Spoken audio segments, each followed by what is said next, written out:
FIRE. Financial independence, retire early, has taken over personal finance corners of the internet. 30-year-olds claiming they retired with a $1.2 million portfolio.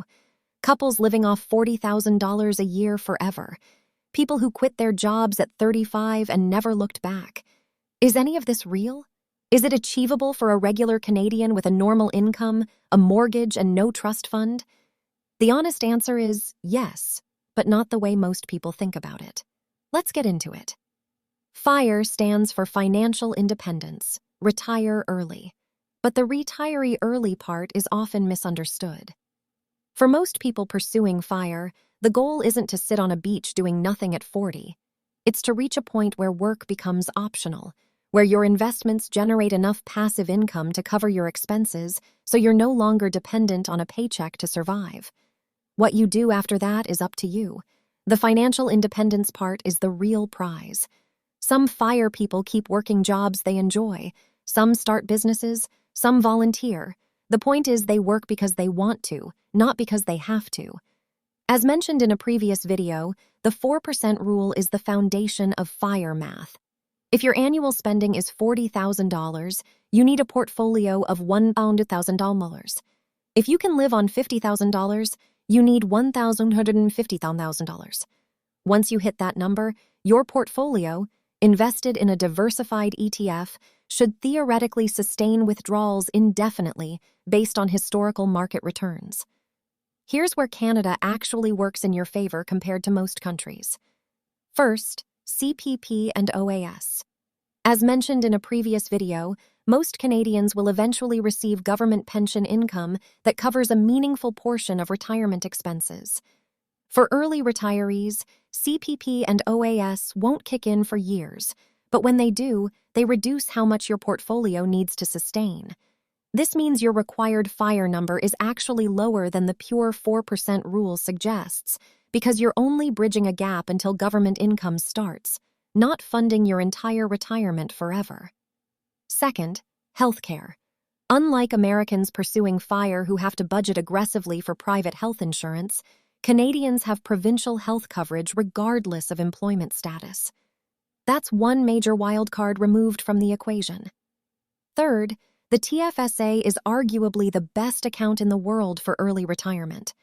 Because withdrawals from a TFSA are completely tax-free and don't affect income-tested benefits, a FIRE Canadian drawing from a large TFSA in early retirement could have very low taxable income for years, potentially qualifying for benefits and credits that higher-income retirees don't access. The challenge is the savings rate required.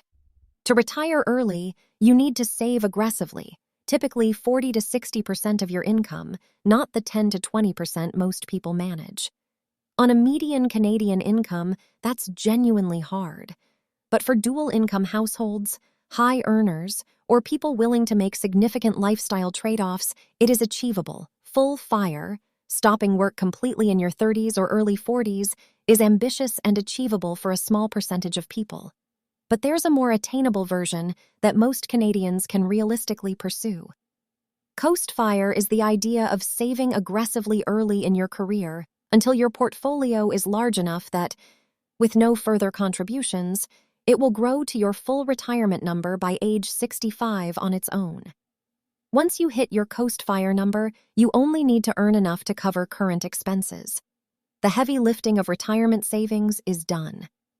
For a 30-year-old Canadian targeting a $100,000 retirement portfolio at 65, the Coast FIRE number today is roughly $200,000 to $250,000, because 35 years of compounding at historical rates gets you there without another dollar of contributions.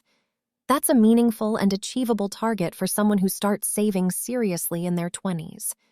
Hit $200,000 by 30, and retirement is essentially funded. Everything you earn after that is just for living your life. Barista FIRE is another popular version, reaching partial financial independence and then working part-time or in a lower-stress job, not because you have to, but because a little income meaningfully extends how long your portfolio lasts. FIRE isn't a fantasy, but it does require intentional trade-offs that most people aren't willing to make. high savings rates, deliberate spending, and years of consistent investing. The math is real. The question is whether the lifestyle it requires fits what you actually want.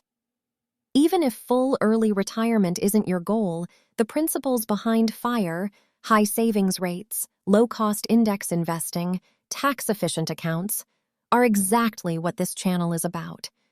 You don't have to retire at 40 to benefit from building financial independence.